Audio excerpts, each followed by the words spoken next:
Hello, viewers, listeners at home. This is DJ Ndo-C for Analog Culture.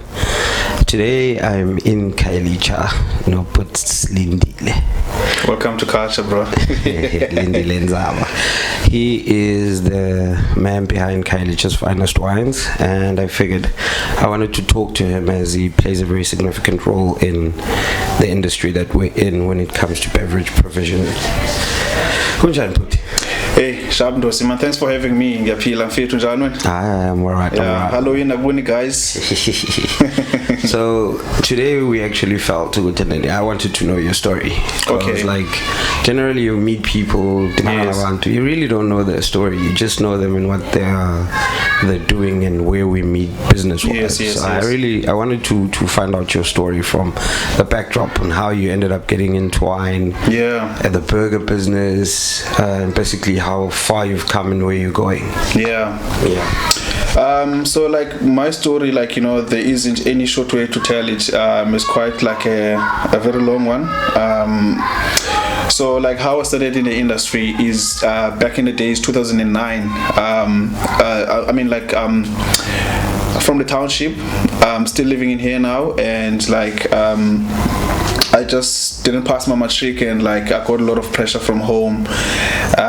Trying to my mom trying to keep me out, saying like I must go find something to do like out there. Yeah. And like obviously like I went out to do like a job hunting. So 2009 I got introduced into hospitality industry. That was my first job. Started like as a dishwasher there, scrubbing floors, washing dishes, and assisting chefs and assisting at the bar, and just assisting everywhere in a restaurant, and until I worked my way up into the managerial position.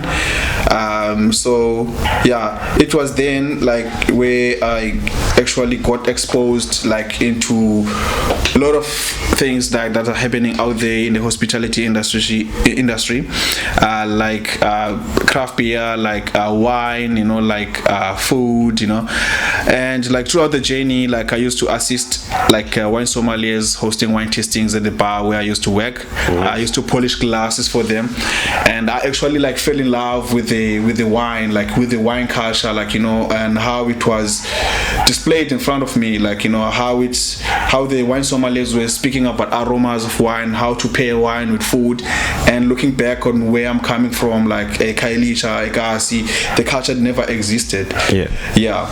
So basically, I started to ask questions, and like I got more interested on the aromas and like the winemaking styles, and I digged more, and like I got the answers. And coming back home where I'm staying, going to the local counter services, trying to support the local bar, and someone was trying to adopt to the lifestyle of wine. I bought wine at the bar at the counter once, and then like I was just not happy with the quality of the wine that was sold to me.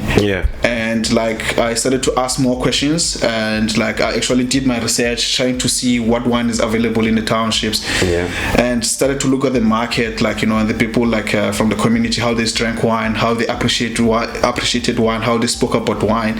The conversations about aromas and food and wine pairing were never there back then, and like I actually thought like there is a gap in the market here, that I can fill to actually bring something that's a little bit much more premium, which is how wine should be. It needs to be at its purest form, like with all the grape integrity.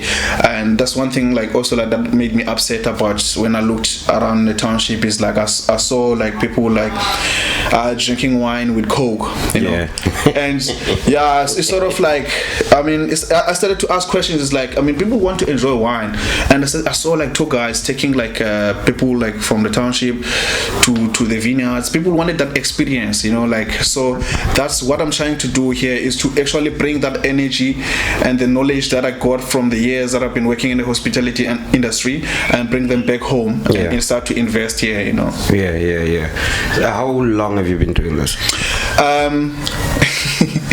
Yeah, like every time when I get the question, I laugh because, like, you know, COVID is actually, you know, I really don't know where time went with COVID. Yeah. But 2016, that was my first like attempt to do like a business.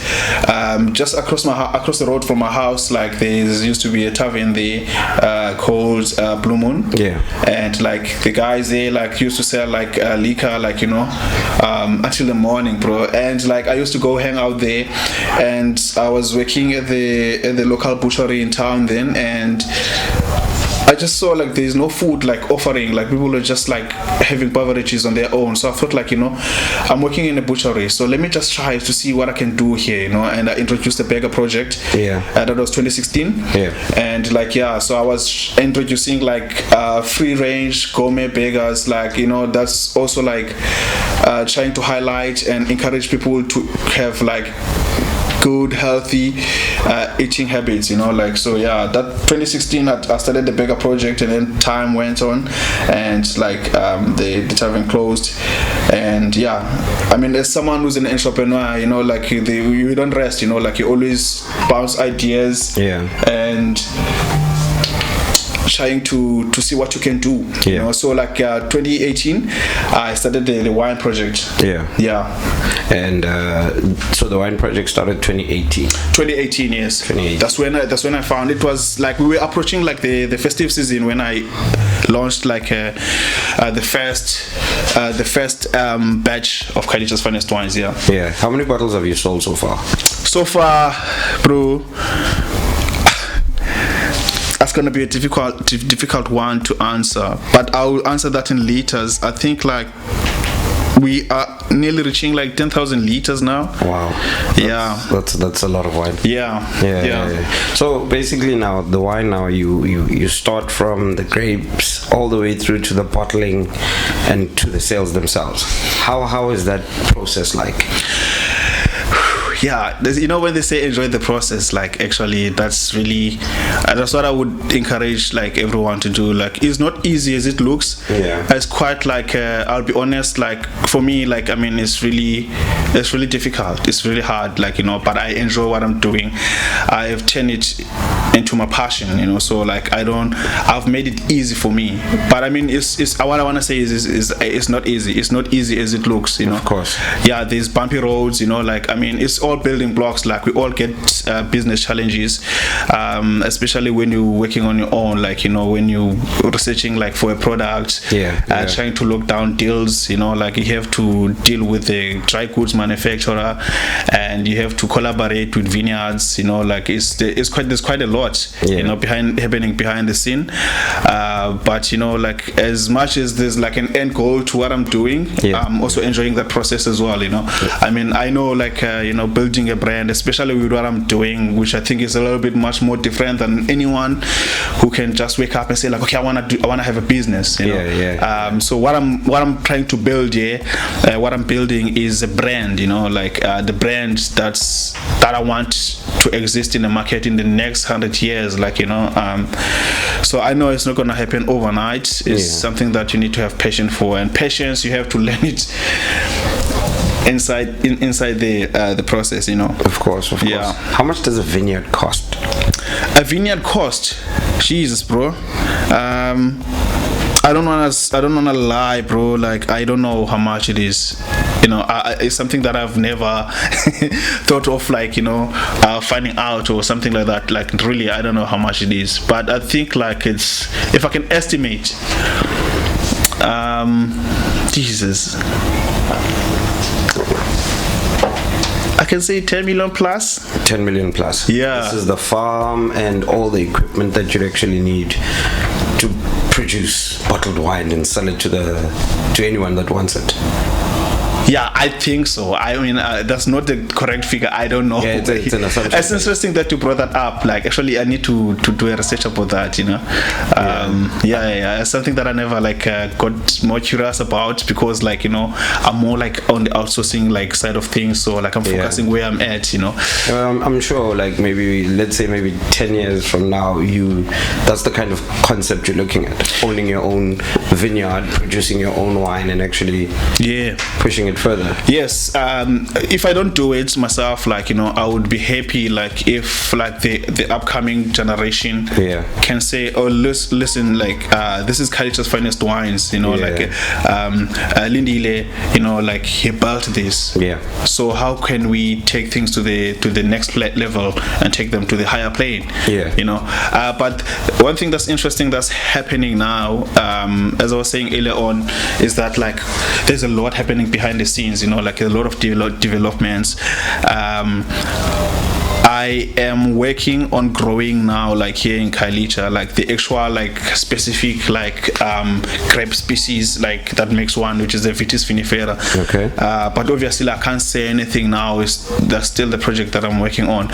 So yeah, that's a whole, like, motivation behind, is to actually, we as black communities, like, we don't have resources to produce, like, wine and make our own, like, products. So I don't want anyone, or I don't want, like, you know, my generation to dwell on that, you know, like, we can always try, you know.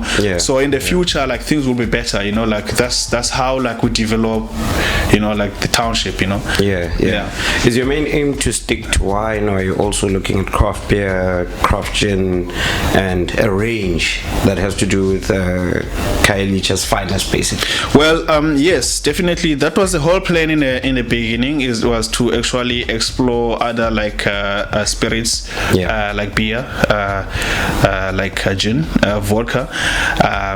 It's always been there in the drawing board, but, like, I mean, this is something that I've learned, like, throughout the years, you know.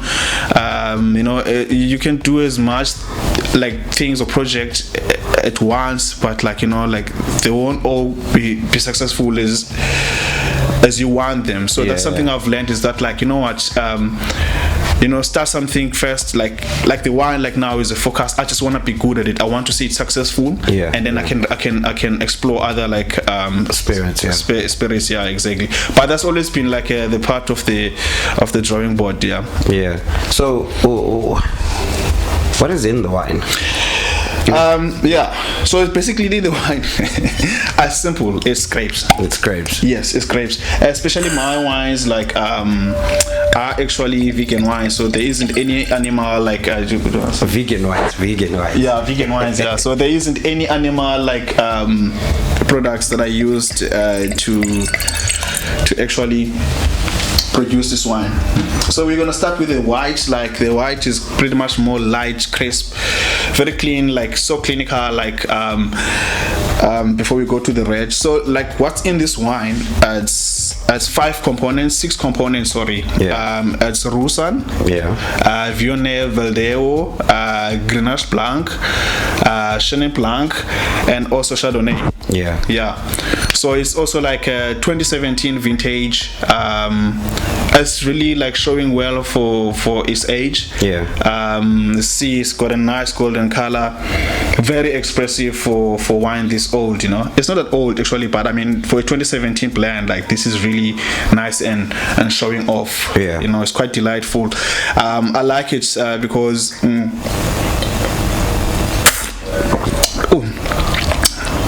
it's got a quench. It's got, like, a fine, like, balance between sweet and dry, you know, and, like, the fruit layers that you get there, like, they are just, like, busting. Like, you get your grapefruit, your stone fruits, like, you're a little bit limey, you know. It's quite an interesting blend, you know. So, like, it's sourced, like, from a small vineyard, like, in Kalistor. Worked with the guy called Ndo-C. He's the producer for the wine. The only thing I'm tasting here is it smells sweet, one. Number two, it does look cold, and for the fact that it's nice and hot today, it's actually quenching. It is, exactly. So the first things you mentioned, those were the grapes. Those are the grapes, yes. Okay. So those are basically the components, like, that are blended in this specific blend. Very nice. So for every batch that you make, do you change the blend, or is it consistent? Is it the same blend consistently? No. So, like, at the moment, like, and since I began, like, my wines have been they've been all like subject to change. So like all the wines have always been like subject to change, you know, like, and yeah, so like I don't have a specific cultivar that I'm focused on. Yes, like, so the different the wines have always been subject to change. So like because I don't have a specific vineyard that I'm working with, and like, I mean, that's sort of like now like a direction that like I'm taking as a brand, you know, especially like if I'm looking at like working with large companies like to export wine. So like the market overseas and you know, is quite like really specific of what they want, you know. So what you do is you go into the farm and you grab the different grapes, then you fermentate them. Yes. So this, I think like let me just like clear and highlight this like a little bit, like, you know, people have like mistaken me, have been confusing me like for a winemaker. You know, I mean, I don't have anything wrong with that. People can name me that. They can label me the way they see me. But for me, I don't like to claim that status, because as you would know, like anyone can run a marathon, but not everyone is an athlete. You know what I mean? So like specifically how I work, I collaborate with the cellar masters, the winemakers in the vineyard, and then like, so they do all the processing and the growing of the wine, of the grapes.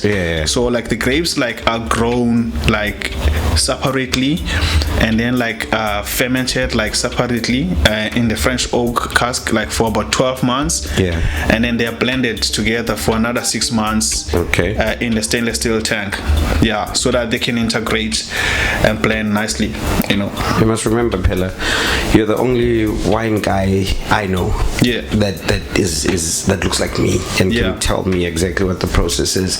So in essence, in my eyes, you are a winemaker, because you get to choose what flavors go into this, how you want it to taste. For us when we purchase, for the people I'm serving, this is what I want them to drink. Exactly. I mean, obviously, like, you know, like, I mean, it takes a lot of me to actually you know, work on a specific style, like on a wine. I mean, I can't like sell like or make a product available and put my name on it, but I'm not enjoying it at home. I can't enjoy it with you when we're having like maybe a chisanyam. I mean, I can't do that. That's one of the things that pissed me off. Like, actually, we went for the outing on this specific vineyard, like that's dominating the market, and we were sitting on a table, you know, like a staff like tour, and then we were there, and then like we drank wine. It was displayed in front of us, and like I was like, this is not the wine that's being sold down there, you know, where I'm from. Like, you know, I'm like, why is this like this, you know? So you can label me as a winemaker, but honestly, I don't like to claim that, because like, I mean, if now, as much as I'm helping like in a process, like I'll go to do a harvest and help out and do some stomping. You know, I mean, those are the skills that, like I was saying earlier on, is that like these are the skills that we need to learn so we can invest the energy back home, you know. So I think I'm in the process of being a winemaker. So when you get that 10 million plus, you already know what you're going to do. Exactly. We're going to the red. Oh yes, going to the red. Me, I'm having a fun time actually drinking the wine. It's better than mother's milk, bro. Like, it's for you. Danko.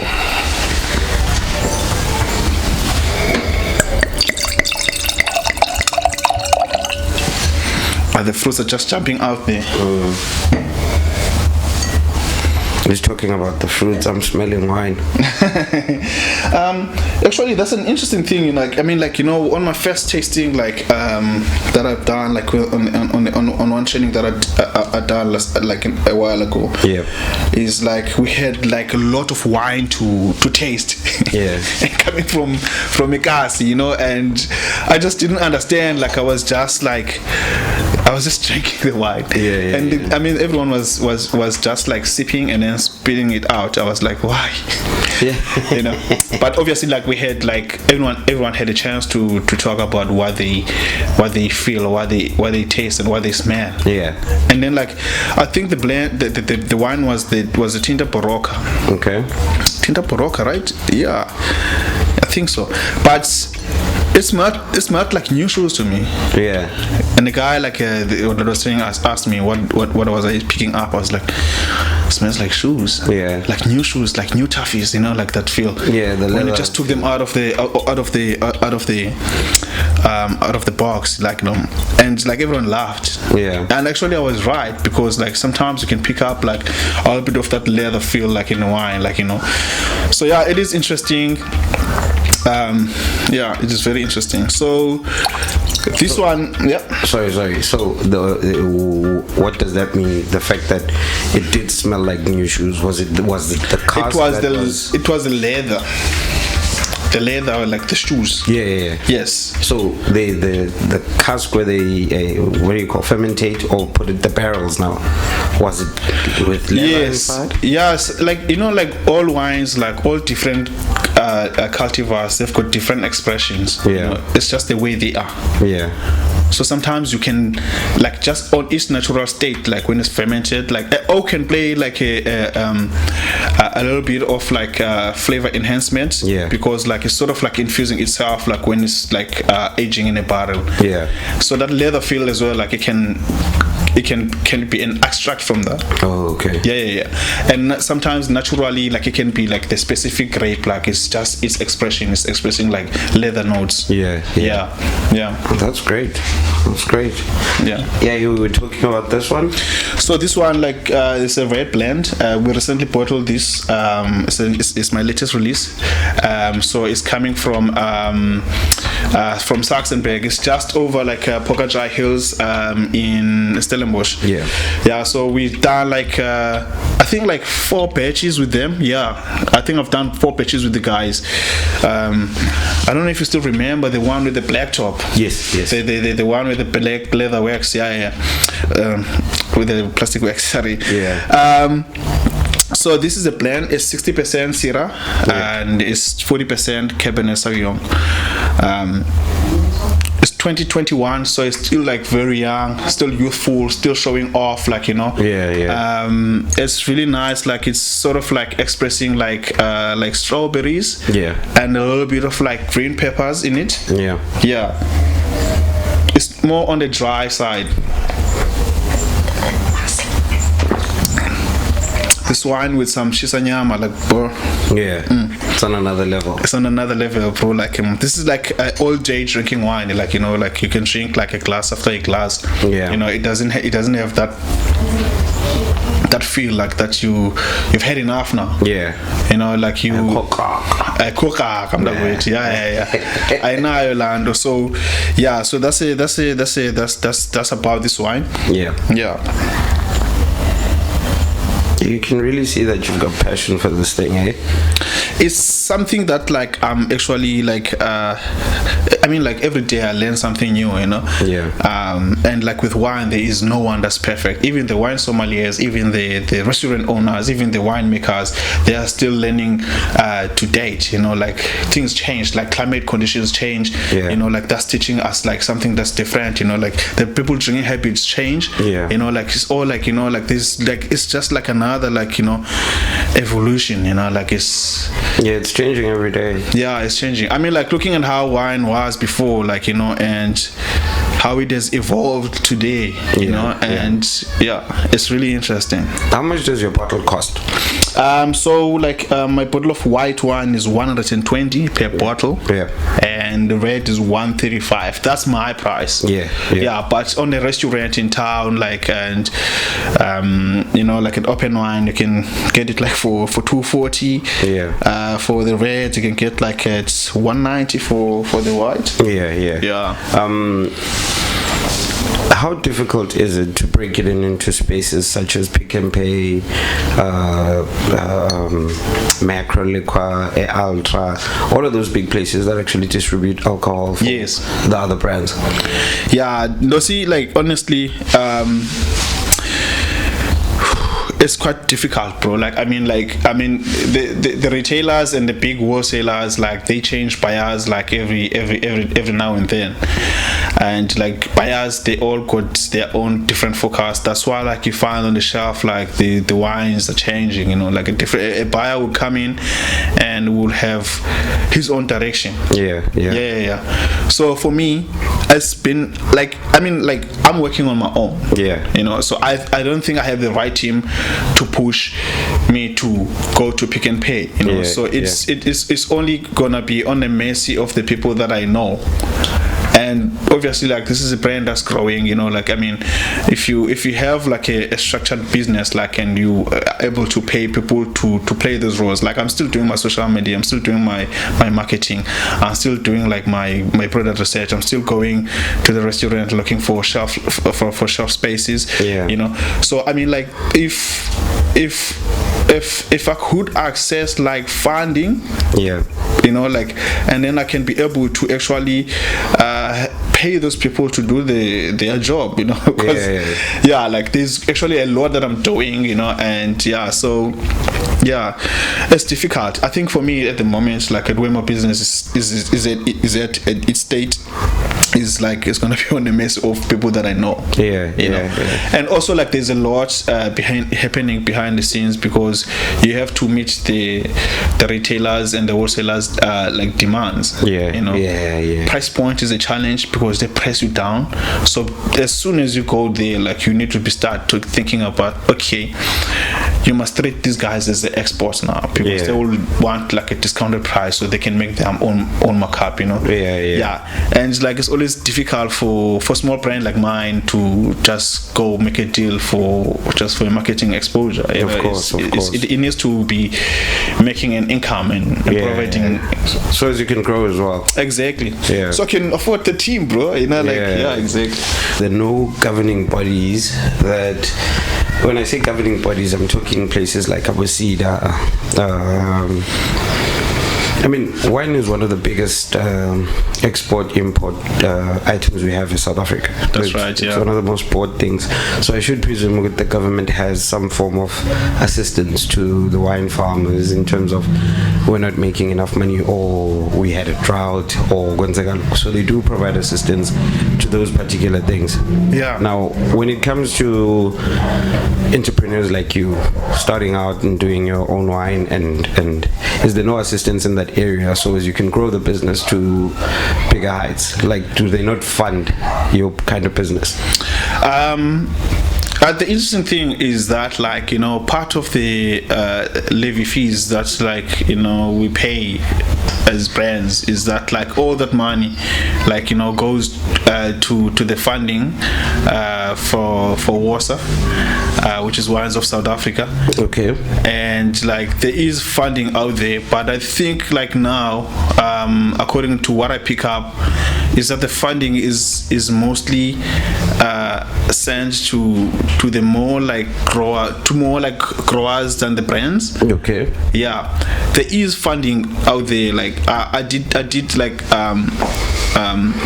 apply for my first funding last year. Yeah.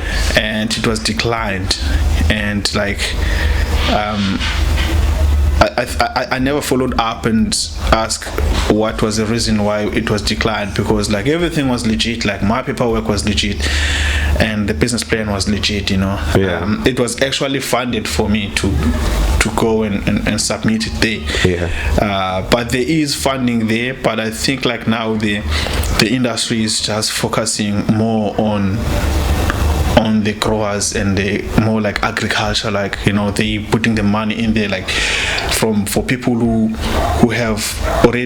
already have farms, but they are battling, they need more funding to cultivate their land and stuff like that. There is funding there, and there is like obviously like venture capitals, like people who want to invest, like angel investors. But you just need to be careful on who you put in a business, and you need to wait for the right time as well. Like sometimes like we just think like we need investment, we don't even know what type of investment that we need. What is that money going to? Where is that money going to? What do you need as a business? So I think it's best. That's something that I'm learning now, is just you take your time, because everyone wants to invest in but what are they bringing on the table? And something that you've built, like but like there is funding out there, but I think like it's just more focused on agriculture, more growers in the wine industry. Cedar, I've worked with someone from Cedar. Submitted my forms and everything. I think it was just like more like a personal like thing, because it just didn't happen. I don't know if maybe the guys wanted me to please them with some wine or something like that. It's just like never went further, but again, I'm happy with where my business is and the direction it's taking. But I still think that like if I had a team that was looking specifically for those and knocking on those doors every day, these things will happen, because I mean there's so many doors out there like that we need to knock to, and you don't know, you just have to keep on knocking. You don't know which one is going to open. They're not all going to open, but one or two is going to open for you. So for people that do frequent to Khayelitsha and frequent around the Cape Town, where can they find your wines? Specifically, like where could we direct them to so as they can show support to your brand? The most efficient way is directly from me, because I can provide the wine tasting. I can come to your house and do a wine tasting, and like if you want me to have a bar, I can have a bar, and if you want a delivery, I can make a delivery. But locally in Khayelitsha, Advance is available. You can go there. It's only for sit-in. You can't take it out, and it's at Bumis. Bumis is just at E section, and like here, Kwanomonde. In B section. So there's only few like places that stock my wine. Between me and you, Ndo-C, like like how premium it is.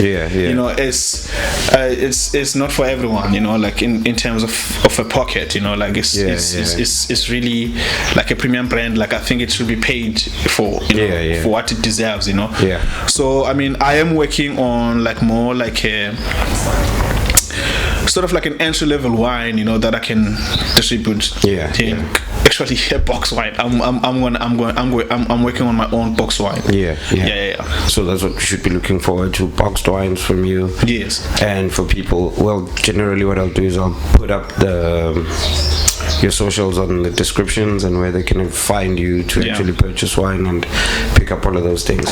Look, I mean, if you really like someone that's out there, like you enjoy like a good decent bottle of wine, I've got wine, and you can get it from me. You can talk to me directly on my social, DM me, Facebook, Instagram, DM me, I'll answer you, I'll deliver you. I'll do same day delivery. But all right, it was a pleasure talking to you, Puti, and I'm enjoying the wine actually. I think I'll take a bottle home, and we wish you good fortune. What should we look out for in the next few coming months? So like I'm working with a young like creative like here from Khayelitsha. Into arts, like photography, so I'm collaborating with that artist to sort of like create like a sort of like an exhibition and like a concept store. It's a concept store like that's gonna be built on celebrating like the entrepreneurs in Khayelitsha, artists, like like brand developers. Everyone is gonna be welcomed. It's gonna be a very intimate space, but like it's gonna serve its purpose, which is celebrating like the townships. Yeah. Because that's what Khayelitsha's Finest Wines is about, is uplifting the townships in the market. Because like we in the Ekasi, like everything is mostly, not everything, but mostly it's more like negativity. But like now brands like Khayelitsha's Finest Wines are shouting out positivity out there. Yeah. You know, so like we just like putting more light into the township. Yeah. I know we're in support of what you're doing, and we appreciate what you're doing for the masses out there, teaching people about wine and getting it out there. And yeah, we look forward to seeing your concept store and seeing other things that you're going to be pushing, and I will try and send customers your way. Thank you, bro. Thank you very much for chilling with us. Cheers. This is Analog Culture here with DJ Ndo-C. See you on the flip side. #POW. Pow woo.